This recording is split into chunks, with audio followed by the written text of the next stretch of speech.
guys, September 4th, 2020. So here I got a call from a new guy. He wants me to go by and do his burner service for him. Asking me how much for the cleaning and this and that. I told him I do him time material. Depends on how bad it is. And still wants to know how much. I said, guy, it depends on how bad it is. I don't have a set price for them.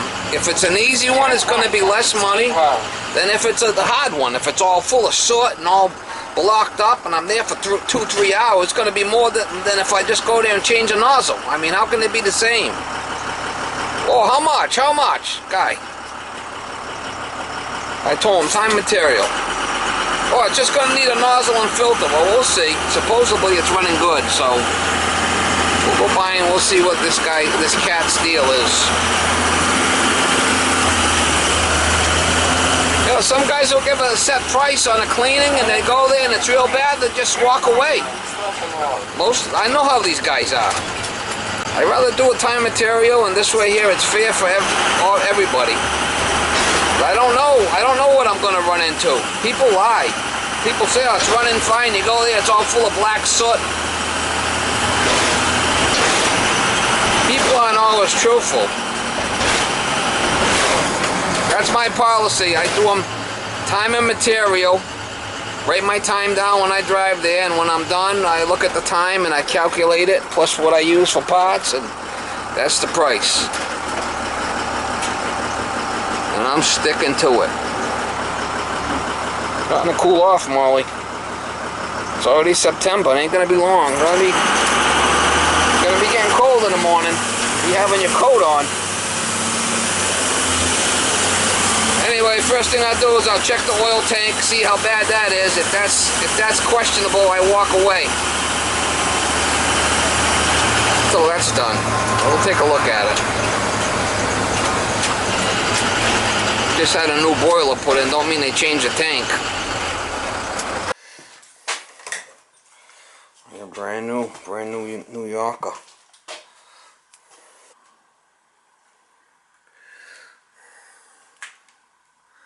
In a couple of years. In a couple of years, yeah.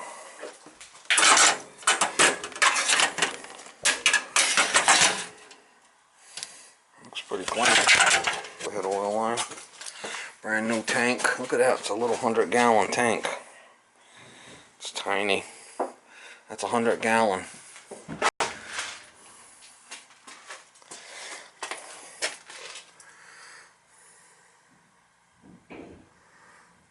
$140. It's a 140.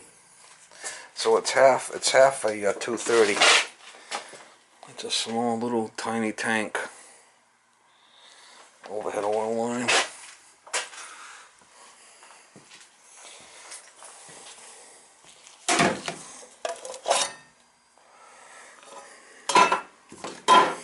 We'll want to cut off. See if it fires. I'll jump out TT.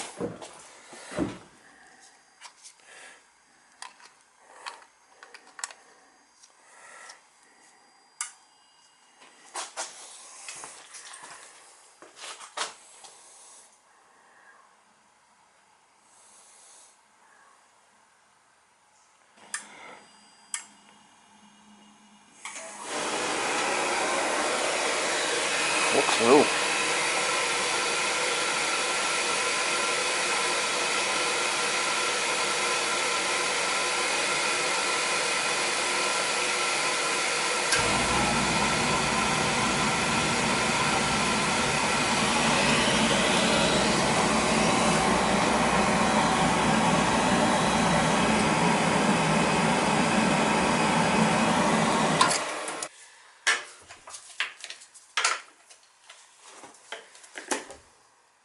Brand new.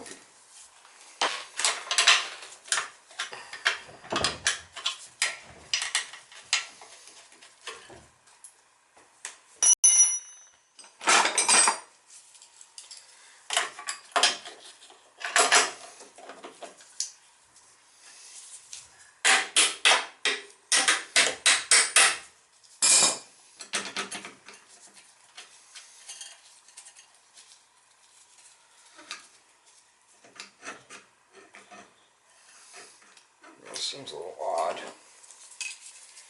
Must have been cross-threaded in there or something. It doesn't seem to want to come off.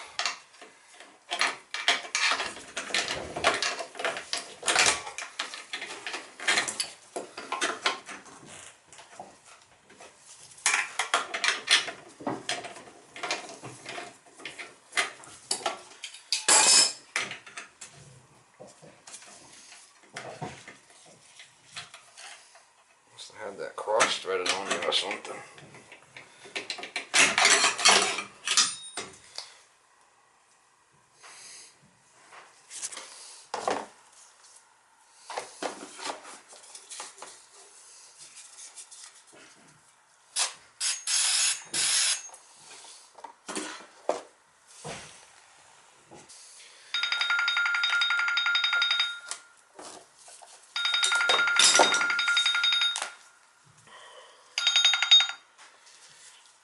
Hello, could I help you? Evening. Yes. How are you, sir? All right, how are you? Okay, very good. I always see you in your YouTube vlogs, and I really appreciate all the vlogs you got on YouTube because I learned a lot from it too. What can I do for you, sir? Yeah, I do. I know. I live in New Jersey. I just have a quick opinion, if you don't mind. I ask your opinion about the because I'm trying to convert from oil to gas. What do you think you could recommend? Because I know you don't come here. I wish you do, so you can do in New Jersey. But I know I always see something about first stage and second stage kind of boiler furnace. What do you recommend? Just to pick your brain a little bit, real quick. My brain don't feel like being picked today. Say again? My brain don't feel like being picked today. Oh, okay. No, just wanted to find out if as a subscriber, you know, ask a little. Well, do you got a furnace or a boiler? I mean, has it got radiators or blow hot air? I do have an oil tank before, so you have like a forced air with a blower. All right, so you have a furnace then. You have a furnace. Oh yes, a furnace. Yes. So you could go with a 90+ furnace and vent it out the sidewall, or go with a 80+ and vent it into the chimney. I mean, that's about your two options you got there. Yeah, some plumber has made a recommended high efficiency with picking a punch a hole and do the vent there. Yeah, you could do that. Yeah. Yeah, but I do hear about the first stage and the second stage type of furnace. All right, so that's the second stage would be the high efficiency. It's got another heat exchanger down underneath, right above the fan. So if you go with the single stage, which is 80+, it doesn't have that secondary heat exchanger right next to where the fan is. It just got one up top. Yeah, I know. It's like I know the second stage will probably help you constant, heat without the thermostat kind of going. Look, what they usually complain about with those high efficiency ones is the air comes out a lot colder. It's like 110, maybe 120 the air instead of like 130. So the air that's coming out of the vents is going to be a lot colder. I hear you. Because I hear better about second stage because there's too much equipment there. But anyway, guy, I gotta go. I'm working here, so you kind of call me when I'm trying to work. I'm sorry. Yeah. Okay. Good luck. No, thank you, sir. I gotta go get a nozzle out of the truck. I don't have that one with me.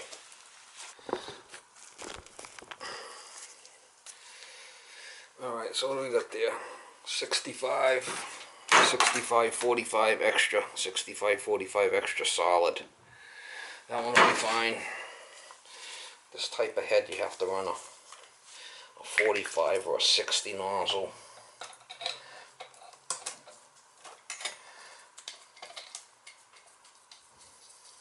You better to run the 45-degree nozzle on this head. I don't have a lot of small nozzles like this. We could probably run a 75 in here if we had to.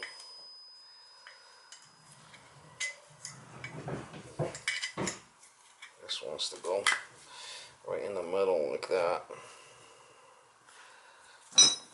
Tighten up this.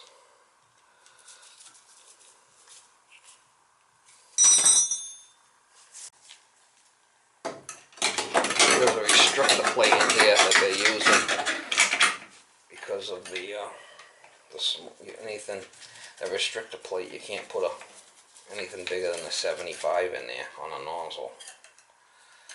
So we'll try this out, see what happens. See how it fires. See if it fires up. And if it does, we'll check the oil flow, see what we got for oil flow. If the oil flow is good, I'll leave the filter. See, this guy's beating me up over the price over the phone.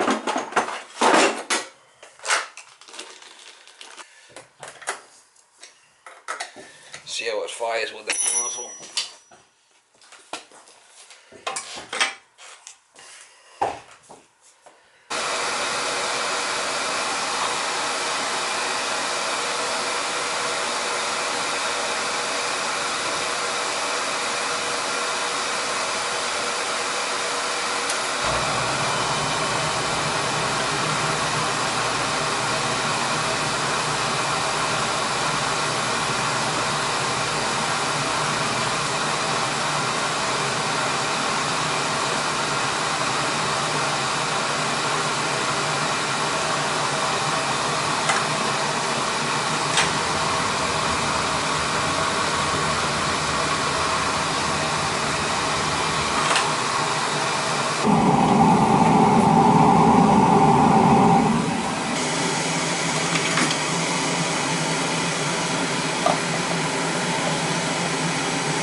We'll shut it off and recycle it so we can open this up before the delayed oil valve kicks in. See, we get a little bit more time with the purge. Alright, we'll turn it back on once it starts. Once it starts, we'll fire this up. It'll give us a little bit more time because we'll have a delay on the oil valve, right? Let's see how this comes out. If this comes out good, I know our filter's good.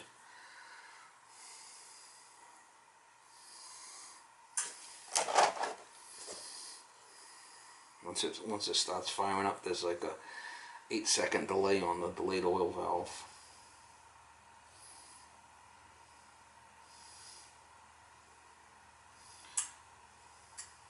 Push this so I give it the prime mode. See what flow we're getting? That's good. Look, it looks like there's air in there.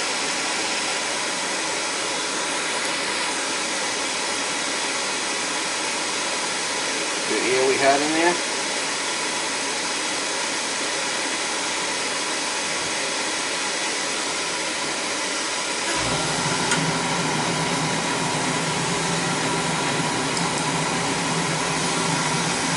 Filter's still good because we're getting a good flow.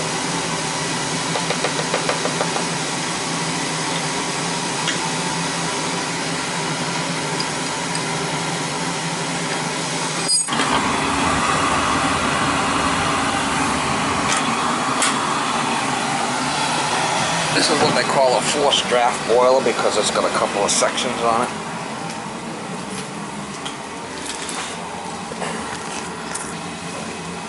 Let's make sure this is tight. And there was a little air in the pump.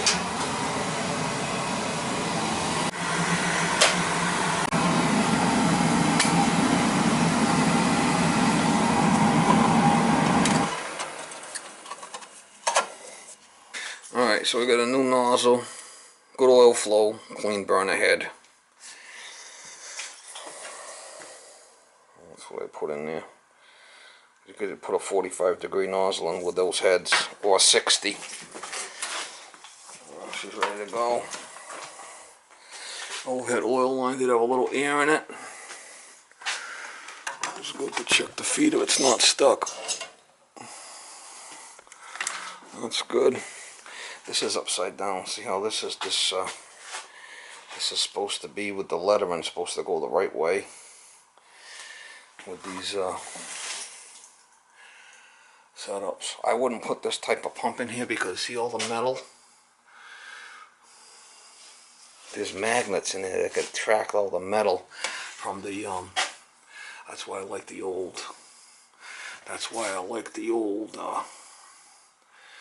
pumps better.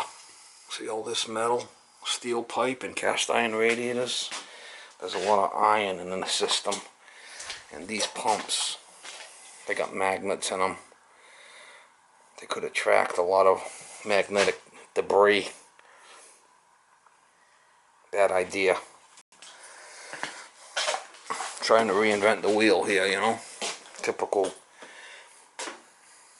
bullshit. Trying to reinvent the wheel. Keep it simple, stupid. I just set the lights off. The guy's in a walker. I'm gonna make sure that he's well, the lights are off. I can't even move around.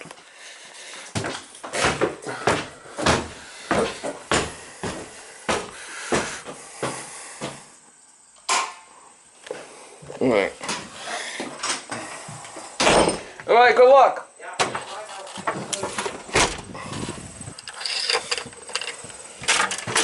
I try to take care of the seniors, you know. Try to take care of these old people. A lot of people try to screw them. I try to help them. I try to help them.